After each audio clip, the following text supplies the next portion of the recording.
Loué soit Jésus-Christ à jamais, la paix du Christ. Amen. Écoutons la parole de Dieu, mes frères et sœurs. Tirée de l'Évangile selon saint Matthieu, le chapitre 19, les versets 3 à 6.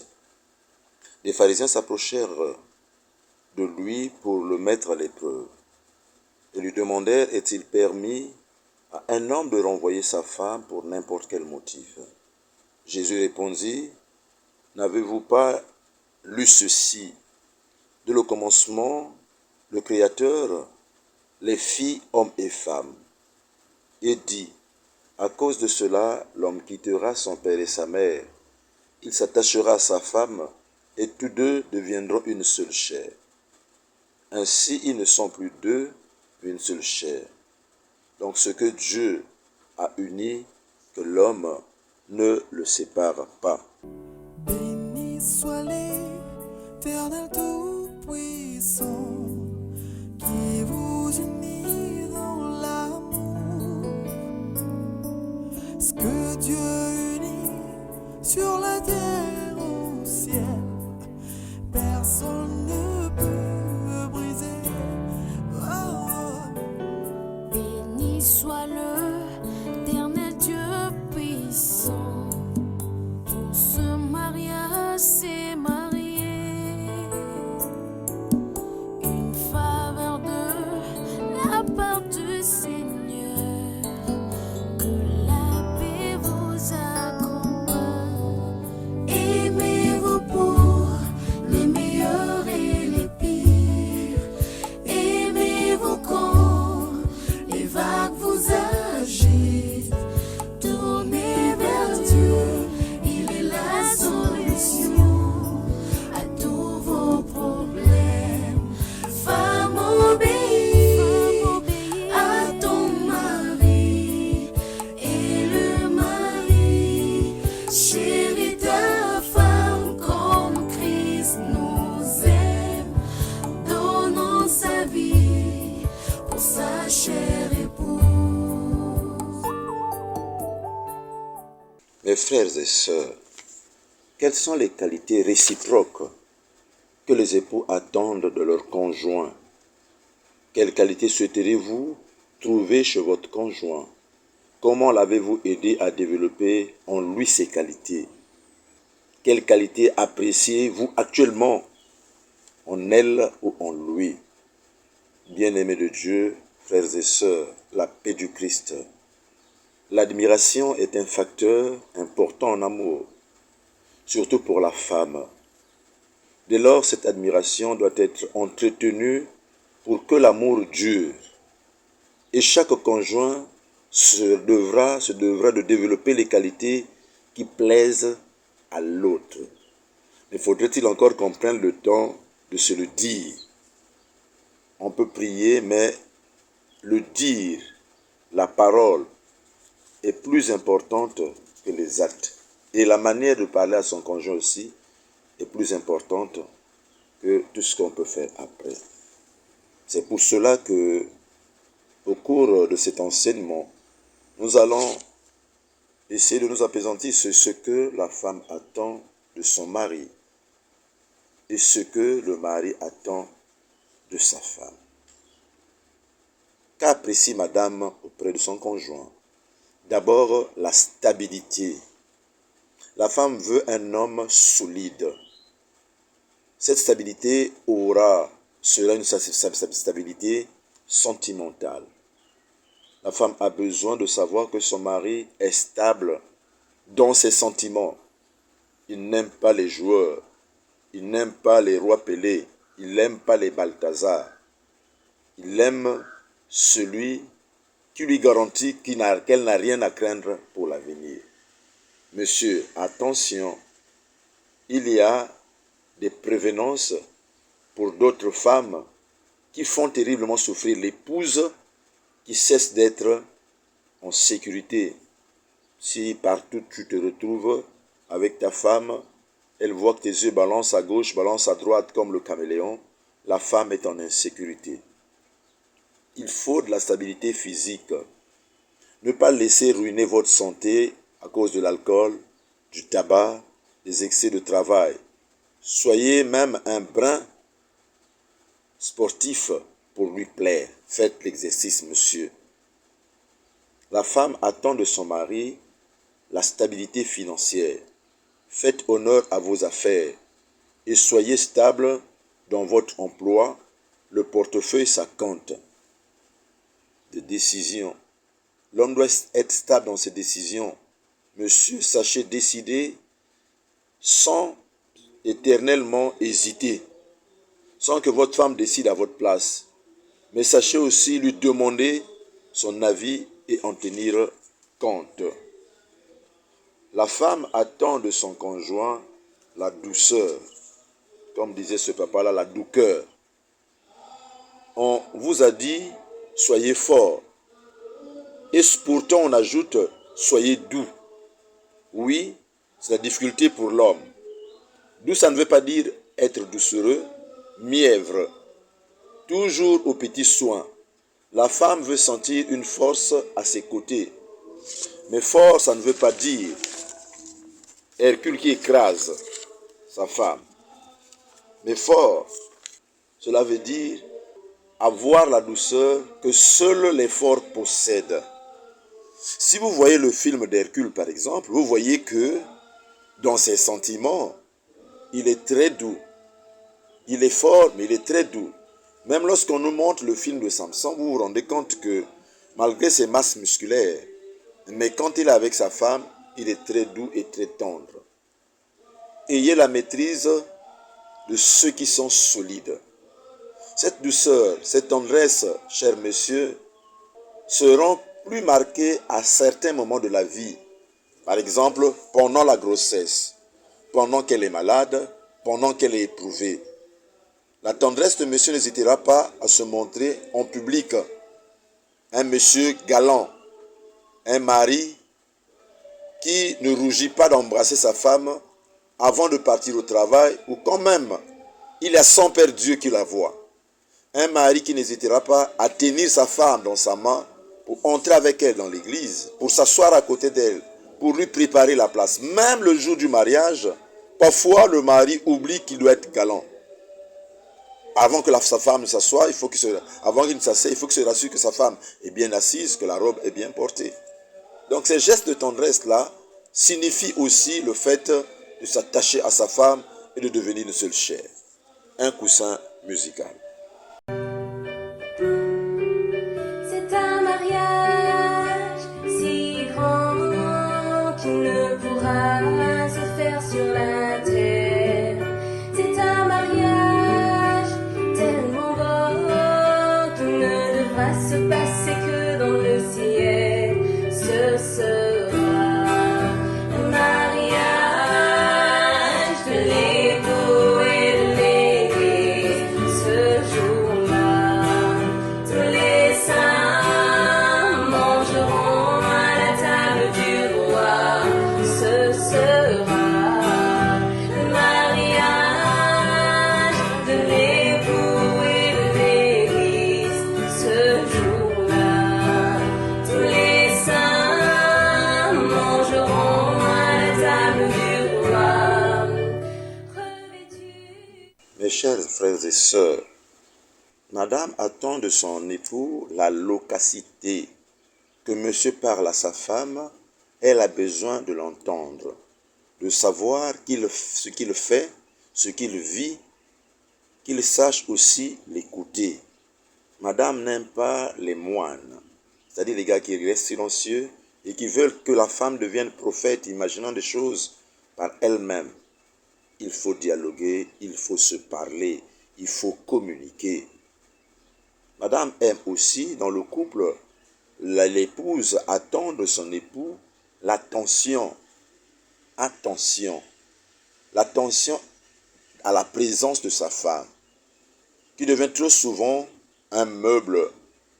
Rideau yandako, lokola tolobaka. C'est-à-dire le rideau de la maison, elle est là seulement pour orner la maison. Un objet dont on se sert quotidiennement, mais dont on ne remarque pas. Rideau yandako. Et quand il n'est plus là, il n'y a plus rien. Or, la femme vit dans une présence. dans une chaleur près de son mari, elle s'épanouit, elle vit vraiment. Dès lors que votre femme, monsieur, cher époux, tranche comme un rayon de soleil sur la grisaille du quotidien, montrez que vous savez qu'elle existe. Je prends souvent un exemple. Le samedi, par exemple, vous n'êtes pas allé prier. Toute la semaine, vous avez travaillé matin jusqu'au soir et vous rentrez tard, fatigué. Vous avez le temps de manger et de suivre le journal et d'aller au lit. Alors le samedi, madame se dit, c'est le jour de repos, j'aurai mon mari ici présent. Et vous très tôt, vous allez à l'Eucharistie. Et de l'Eucharistie, vous prenez un chemin qu'elle ne sait pas. Soit les amis, soit le sport, sans qu'elle ne soit avertie. Elle vous attend à la maison. Elle se fait belle pour toi. Elle prépare le repas que tu aimes. Mais c'est parfois toute la journée. Elle te voit réapparaître seulement le soir. Un peu comme la lune qui apparaît le jour qu'on ne convient pas. C'est l'éclipse du soleil. Elle se pose des questions. Où était mon mari? Qu'a-t-il fait? Et la beauté que j'ai faite pour lui. Donc, cher monsieur, sachez être attentif à votre femme. Même quand vous rentrez, vous lui dites à peine bonjour, vous appréciez à peine sa beauté, vous appréciez à peine le repas qu'elle a préparé. Cher monsieur, essayez de rattraper ces erreurs. Madame ou l'épouse attend de son mari la compétence amoureuse. La femme attend de son mari qu'il soit habile à l'initier à la vie amoureuse. Elle lui sera ensuite d'autant plus fidèlement attachée qu'il aura su l'épanouir de corps. Puis la possibilité de voir des psychologues, des spécialistes pour vous aider lorsque vous êtes en difficulté. Enfin, la femme, l'épouse, attend de son conjoint cette qualité particulière. Cette qualité varie suivant les couples qui fait qu'un homme a plu à une femme. Elle lui dit, toi, tu n'es pas comme les autres hommes. Toi, tu es bon. Toi, tu es compréhensif. Toi, tu es clairvoyant. Cette qualité particulière a plu à votre femme. Si elle a plu à votre femme, développez-la, cher mari, sans hésiter et sans rechember. Béni soit l'Éternel Dieu puissant. Pour ce mariage s'est marié. Une faveur de la part du Seigneur. Que la paix vous accompagne. Aimez-vous pour les meilleurs et les pires. Aimez-vous quand les vagues vous agitent. Tournez vers Dieu, il est la solution à tous vos problèmes. Femme, obéis à ton mari, et le mari chérit ta femme comme Christ nous aime, donnant sa vie pour sa chère épouse. Qu'est-ce que le mari attend de sa femme? Le mari attend de sa femme d'abord la coquetterie, c'est-à-dire le soin physique. Mesdames, soyez belles, de la beauté qui plaît à votre mari, d'une beauté qui sait varier. Sachez vous mettre en valeur. Mesdames, vous-même vous connaissez, qu'est-ce qu'il faut faire? Malheur aux femmes pot au feu. Ajoutons discrètement, sentez bon. Vous finissez de faire les travaux ménagers et tout ça, la cuisine et tout, le nettoyage. Mais quand le mari rentre à la maison, il ne faut pas qu'il trouve l'état dans la maison ou même vous-même. Ici, on appelle ça chidoufou, c'est-à-dire que l'odeur et tout, et vous-même, vous n'êtes plus attirante, avenante, même dans la tenue que vous portez. Sachez être coquette. Je conseille aux femmes souvent de troubler leur mari par leurs soins, par leur beauté. Quand il revient, il veut sortir, il vous voit tellement belle qu'il ne peut plus sortir. 2. Le mari attend de sa conjointe la valeur morale. Voici la difficulté pour la femme. Elle doit être à la fois un corps charnel, belle, pour plaire à un homme qui aime le corps. Mais elle doit être aussi spirituelle, éducatrice des enfants, porteuse des valeurs spirituelles. Elle est, de la part de son mari, l'objet d'une vénération quasi-religieuse. L'homme veut adorer, respecter celle qu'il aime, comme il vénérait autrefois sa mère. Une épouse doit donc apprendre, sans fausse pudeur, à vivre dans la dignité les réalités les plus charnelles. Elle doit se montrer respectable toujours, sans jamais refuser les joies du corps. 3. Monsieur attend de sa femme l'ouverture, c'est-à-dire la franchise. Que votre mari lise dans vos pensées à volets ouverts. Si vous ne faites pas l'effort de vous exprimer, votre mari ne fera plus attention à vos soucis profonds. Il se durcira, devenant royalement indifférent à vos bouderies, à vos chagrins. Chers frères et sœurs, le mari attend de sa femme l'accueil. Votre force, c'est votre sourire. C'est la qualité de votre accueil. Une table prête, un bouquet de fleurs, des enfants propres, un sourire, une chambre à coucher propre. C'est ça, la femme. Faites de votre maison un lieu de paix. Je suis, dit Ansel, je suis la maison qui te refait. Je suis le calme et la tranquillité, le miroir où tes pensées s'apaisent. Madame, tu dois devenir la maison qui refait l'homme, le calme et la tranquillité, le miroir où les pensées de monsieur, les tracasseries de monsieur s'apaisent, nous dit Ansel. Monsieur attend de vous, madame, son épouse, sa chère épouse, sa chère chérie. Il attend de vous la compétence ménagère. Redécouvrez la beauté de votre métier de ménagère qui transforme par amour un intérieur. Vous êtes celle qui sert et vous savez qu'un mari n'est jamais indifférent face à des bons petits plats. En face de bons petits plats, le mari n'est jamais indifférent. Mais que le mari aide parfois sa femme dans les tâches de la maison pour que l'épouse soit plus disponible et plus accueillante.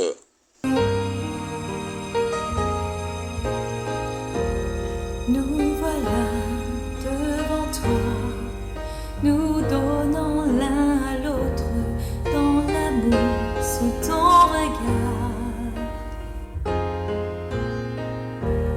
Fais de nous jusqu'au bout un reflet de ton amour, touchant ceux qui nous entourent. Nous bâtirons un foyer sur la foi fondée, et quand l'orage viendra, il tiendra bon. Nous nous confions en toi pour que tout le monde voit un foyer uni dans la foi.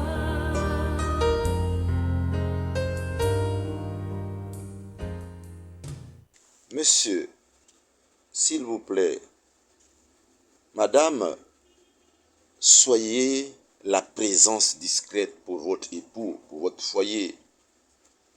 Le mari ne semble pas aimer buter continuellement sur le personnage de sa femme.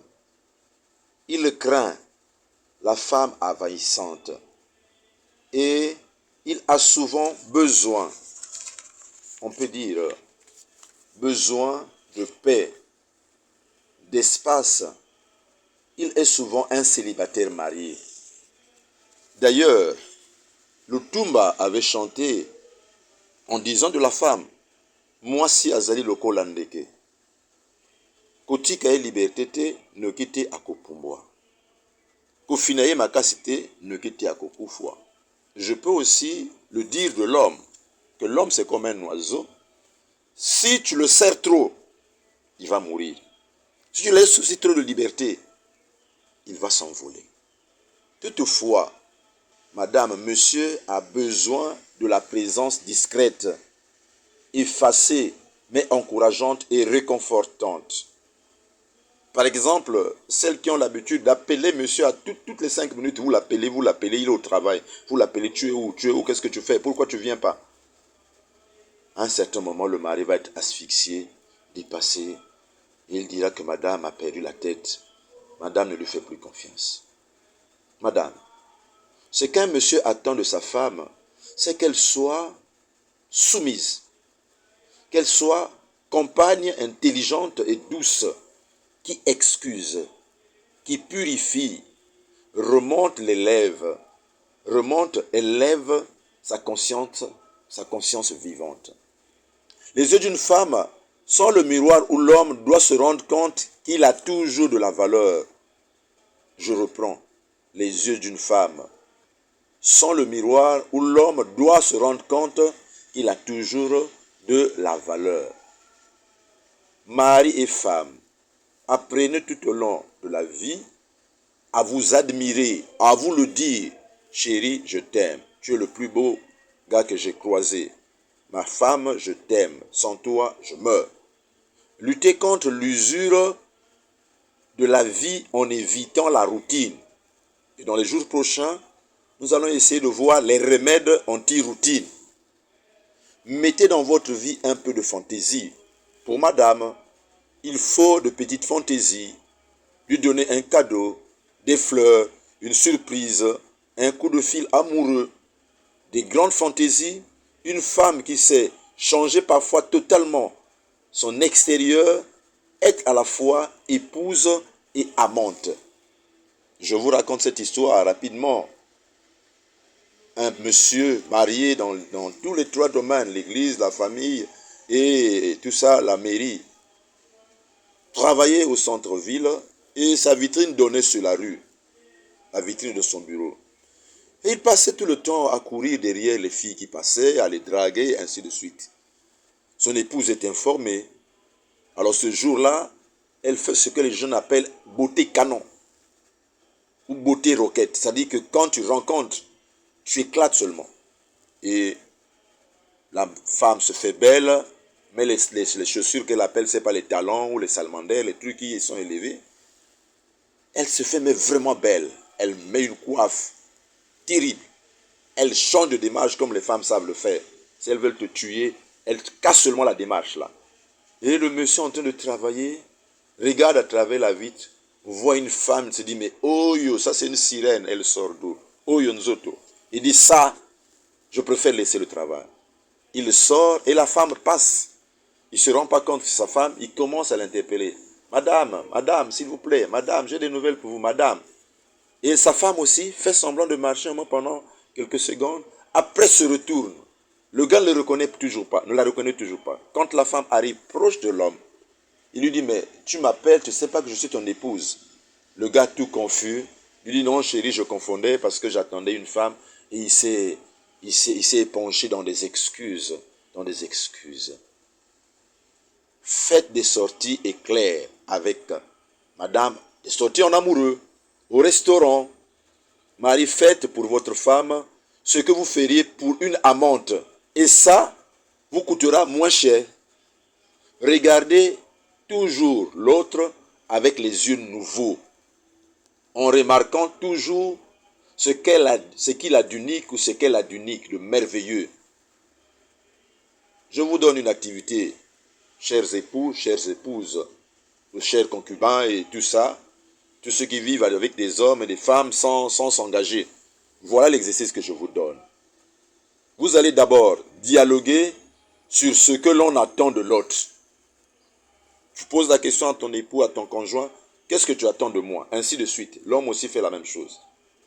Développez les qualités qui plaisent à votre conjoint. Notez. Référence biblique. Nous allons prendre la femme, lumière de la maison. Ben Sirac le sage, Siracide, 26, 1 à 20. Nous allons prendre aussi la vérité de l'amour, 1 Pierre 3, 1 à 19. Et nous allons prendre aimer à l'exemple du Christ, Éphésiens 5, 21 à 33. Je reprends les références bibliques. La lumière de la maison, la femme, la lumière de la maison, Ben Sirac le sage, Siracide, 26, 1 à 20. La vérité de l'amour, 1 Pierre 3, 1 à 19. Aimer à l'exemple du Christ, Éphésiens 5, 21 à 33.